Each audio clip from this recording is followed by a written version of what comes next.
The Word of God is alive and powerful, sharper than any two-edged sword, piercing even to the dividing asunder of the soul and spirit, and of the joints and the marrow, and is a critic of the thoughts and intents of the heart.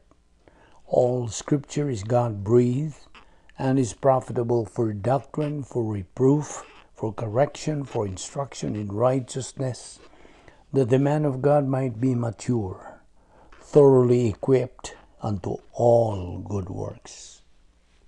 Matthew 6:19. Do not store up for yourselves treasures on earth, where moths and rust destroy, and where thieves break in and steal. Verse 20. But store up for yourselves treasures in heaven, where moths and rust do not destroy, and where thieves do not break in and steal. Verse 21. For where your treasure is, there your heart will be also. Before we start our Bible study today, as our routine, let us first examine ourselves if we have some sins that we have committed today. Let us use now the principle of 1 John 1:9, which says, if we confess our sins, God is faithful and just to forgive us our sins and to cleanse us from all unrighteousness. For you unbeliever, the issue you face is not confession of your sins. It is faith alone in Christ alone. Believe on the Lord Jesus Christ, and you will be saved. Therefore, let us pray.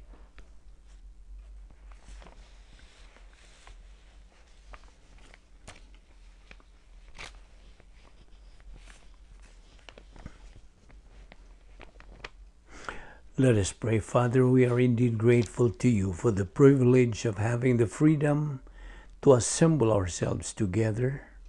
Therefore, the privilege of having fellowship with you and your word, which is forever a lamp unto our feet and a light to our path. Therefore, as we approach the study of your word in this Bible study today, we ask that you will open our hearts to the truth, that we may fulfill the objective of growing in grace and knowledge of our Lord and Savior Jesus Christ. For we ask it in his name. Amen. Welcome everyone, our fellow believers and our subscribers to our ministry. Today, our topic is a very interesting topic, although it's basic, but we need to learn this and instill in our hearts as believers. The Doctrine of Grace. First of all, let us define this particular doctrine. The definition of grace includes several factors. First, grace is all that God is free to do for man on the basis of the cross. Second, grace is God's freedom to express his love to mankind without jeopardizing his essence. God's essence is God's character. The three members of the Godhead possess sovereignty, absolute righteousness, justice, love, eternal life, omniscience, omnipotence, omnipresence, immutability, and veracity. Now, God the Father wants to love the human race, but he has to have freedom to do so. He cannot love us at the expense of some of his other characteristics. If he compromises his character, it is weakened, and his love is worthless. The important thing in love is character, not maudlin sentimentalism nor some kind of gushing. God's righteousness cannot fellowship with sinful man. For all have sinned and come short of the glory of God. Romans 3:23. Even our righteousness is minus our. Isaiah 64:6. His justice must condemn a spiritually dead race. Ephesians 2:1, Romans 6:23. Therefore, his righteousness and justice stand in the way of his love toward mankind. Yet God found a grace way to love us without compromising his character. Ephesians 2:4. In his sovereignty, he made a divine decision to reach man by the way of the cross. On the cross, Jesus Christ was plus R, which satisfied the righteousness of the Father. On the cross, Christ bore our sins, which satisfied the justice of the Father. Now, love and eternal life can come through the grace pipe to man, but only by way of the cross. Romans 5:8, 1 Peter 2:24. Therefore, grace is the plan and work of God on behalf of man, and grace begins at the cross. Now, when you believe in Jesus Christ, you come under maximum love. Romans 5:10. No matter what kind of a believer you are, God will always love you with a maximum love. Not because of who and what you are, but because of who and what Christ is. When you understand this, you begin to understand the principle of grace. A third factor in defining grace is the principle of freedom.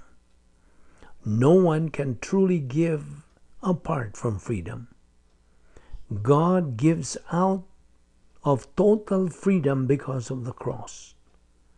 Anything that is given to you in the right way is given on the basis of freedom. When one gives in freedom, no strings are attached.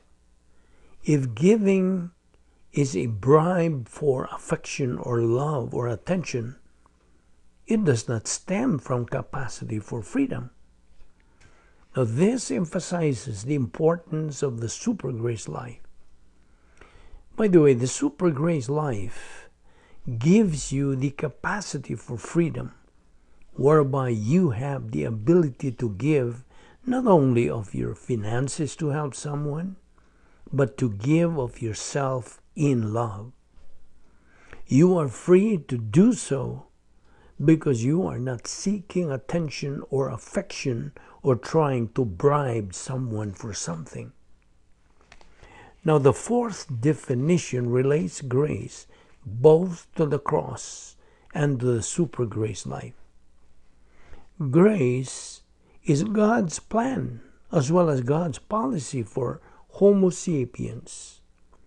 It is a plan, it is a policy, a function, and a mechanics of divine modus operandi and modus vivendi. Now, let's take up the concept of grace. First of all, grace depends on the essence or character of God. Therefore, grace depends on who and what God is, not on who and what man is. Grace is what God can do for man and be consistent with his own essence. Now, this is illustrated by propitiation. And the application is fantastic. It is the most wonderful thing in the world to realize that God didn't save you because he needed your help, your scintillating personality, or your status symbols of life. That is the Madison Avenue type of Christianity we have today. You and I need God. He doesn't need us. It is not what we give up or do for Him, but what He has done for us. Nothing depends on us. Everything depends on God. God has chosen to use the least deserving of all His creation, Homo saps, and that is His phenomenal grace. If He did the most for us when we were His enemies, Romans 5:8-10, what will He do now that we are His children? Much more than the most. And He does more than the most through the super grace life. You will never be grace-oriented if you have your eyes on what you are doing for God or what anyone is doing, even your pastor. Preachers are not any different from anyone else. We all have old sin natures, but God has chosen pastor teachers to communicate doctrine. It isn't the pastor's life that's important. It is his message, and that is grace. Now, none of us is anything, and that is the beauty of God's plan. God is perfect, as we always say, and we keep repeating this, that God is perfect. His plan is perfect. If one born-again member of the human race can do anything in the plan of God, the plan is no good. A plan is no stronger than its weakest link. No, honestly, would you like the plan of God to depend on you? Thank God, His plan doesn't depend on me, but on someone who is perfect. Now, touching about the issue of grace, the believer must sort out the difference between grace and legalism. Legalism is man's ability and works intruding into God's plan. Man always has some talent, some ability, some plan or gimmick, some public relations concept, some Madison Avenue idea that he wants to incorporate into God's plan. But anything man throws into God's plan, if it were accepted, would destroy grace. However, the plan of God is neither destroyed nor neutralized because grace rejects the energy of the flesh, human good and human ability, human viewpoint ideas. Man's works or plans cannot coexist with God's. They are mutually exclusive. This means that when we are born again, we bring nothing to God.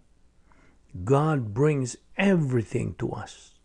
The sooner you get with this grace principle, the sooner you will be able to utilize His blessing.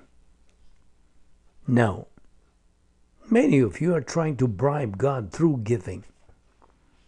Listen, you want a girlfriend or success in business or a better job, so you ante 10% into the collection plate. Some of you are trying to bribe God by witnessing to 10 people a day. You're on a point system, a works system. You cannot bribe God. The sooner you learn that, the better off you will be. One of the things that really irritates Satan is that God takes fallen creatures, inferior to angels, saves them, gives them 36 things of the point of salvation, and uses them against the most phenomenal army in the universe, the army of demons. The believer with doctrine in his soul is armed. Doctrine is his ammo for the angelic conflict. Remember the principle, vincit omnia veritas. Truth conquers all. Now, Christianity moves on the basis of doctrine, not on personalities. Pastor teachers come and go, But doctrine goes right on. Nearly 2,000 years ago, the canon of Scripture was completed. All hell tried to stop it, but in 96 AD, it was completed and circulated, and it is still here today. It will still be here tomorrow and forever. That is what counts, not you nor I. Grace, sanctification, and the angelic conflict. First of all, the greatest thing that God can do for the believer is to make him like his Son. Jesus Christ is the only celebrity in the church age, and the objective of grace is to make every believer like him. Man was created to resolve the angelic conflict. Therefore, Christ had to become a human being, not an angel, in order to resolve the conflict. Hebrews 2:14-16. The first Adam lost the victory through the fall. The last Adam won the victory through the cross. Colossians 2:14, Hebrews 2:14. Through the cross, grace found a way to take man, created inferior to angels, and make him superior to angels. This is accomplished in 3 stages of sanctification. And this is a review, a basic doctrine. Stage 1 is positional sanctification. Stage 2, experiential sanctification. Stage 3, resurrection or ultimate sanctification. Now going back to stage 1, positional sanctification. This is administered by the baptism of the Holy Spirit. This is the Holy Spirit's entering the believer into union with Christ. Christ was made lower than angels, Hebrews 1, but became superior to them at the moment he was seated at the right hand of the Father. Since believers are in union with Christ, they are positionally higher than angels. Stage 2, about experiential sanctification. After the construction of the so-called edification complex of the soul, or ECS, the believer enters into the super grace life. Therefore, super grace is the principle of experiential sanctification. In phase 2, believers are able to defeat angels only under super grace maturity. Stage 3, resurrection or ultimate sanctification. The body of the believer in resurrection becomes exactly like the body of Christ in resurrection. And as a result, the believer is physically superior to angels. He is positionally superior at the cross. Stage 1, spiritually superior through super grace. Stage 2, physically superior at the rapture of the church. Stage 3. Now notice that in each one, God does the work. Inferior mankind becomes superior through the principle of grace sanctification. Now, the entrance factor of grace. Let me emphasize here that every believer has tasted the grace of God at least once. Hebrews 6:4, 1 Peter 2:3. You cannot enter the plan of God without tasting grace. When you believe in Christ, you taste His grace, and you receive 36 things you neither earn nor deserve. This grace package cannot be canceled or destroyed by either man or angels, not even by God Himself.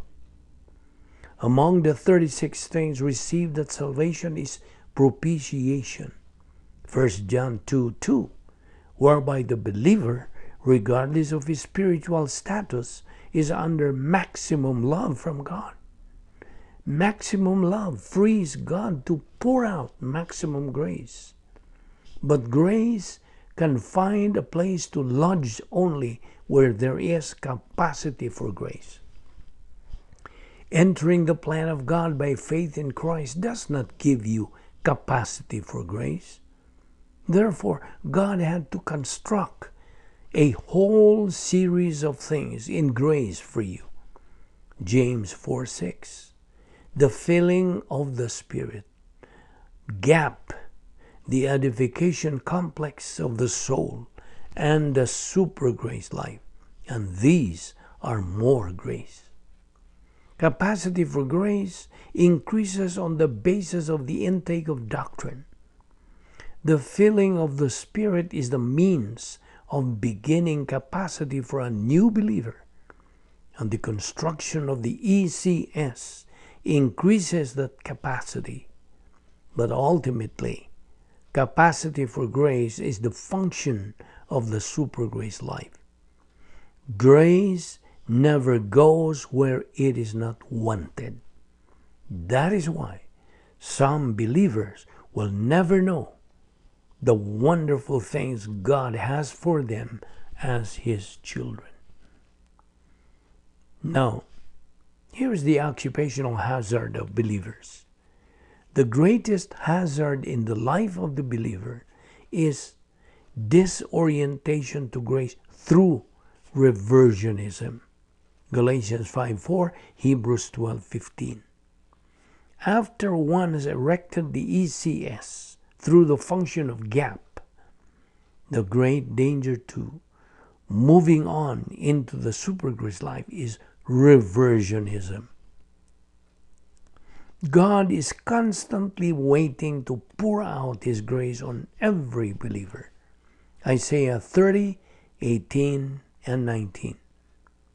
Some of you will know what this means, and some of you will never know because you will never reach the ECS by means of the daily intake of doctrine through gap and then continue into super grace. After the ECS has been erected, progression is absolutely necessary in order to go into super grace and the fantastic blessing waiting there. But some of you will go into reversionism and never know what hit you. The objective of our study is to challenge you to move on in spite of anything, in spite of any situation, in spite of friends or even of loved ones.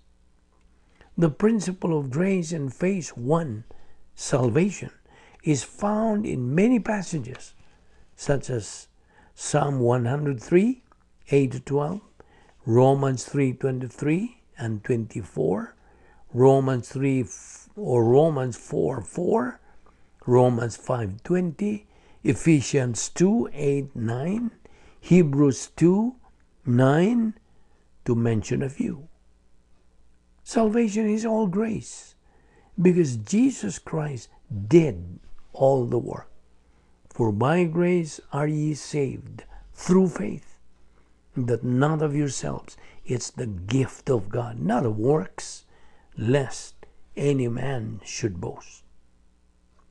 Now, let's take up grace in phase 2. This is the believer in time. The first principle is prayer.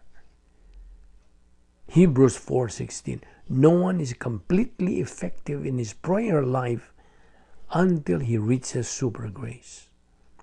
This is the place of dynamics in prayer. This is where prayer has maximum faith rest function and youthfulness or usefulness. The second area is suffering. 2 Corinthians 12:9 and 10. Super grace suffering is designed for blessing. The third area is growth. 2 Peter 3:18.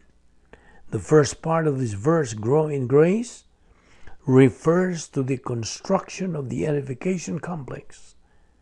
The last part, and in the knowledge of our Lord and Savior Jesus Christ, refers to occupation with Christ in super grace. The fourth area is stability. 1 Peter 5:12, Hebrews 13:9. The fifth area is in modus vivendi. 2 Corinthians 1:12, Hebrews 12:28. The modus vivendi of Christianity demands the function of super grace. As a result of this, we have the sixth function of super grace, the production of divine good. 1 Corinthians 15:10, 2 Corinthians 6:1. In other words, you don't have to worry about hustling out to do something for God. You don't force production. It will come beautifully through doctrine. We will stop here today and we will continue this study tomorrow. Don't forget to be with us, fellow believers and our subscribers. Let us pray. Thank you, Heavenly Father, for the grace opportunity of fellowshipping in your word today. May God, the Holy Spirit, motivate and challenge us to continue feeding our soul with your word until we reach the stage of capacity for life, which is the pleroma stage, thus become winners in this present life and in the life hereafter. We pray that what we learned in your word today may become a blessing to our life. Thank you for this doctrine of grace. This we ask in Christ's name. Amen.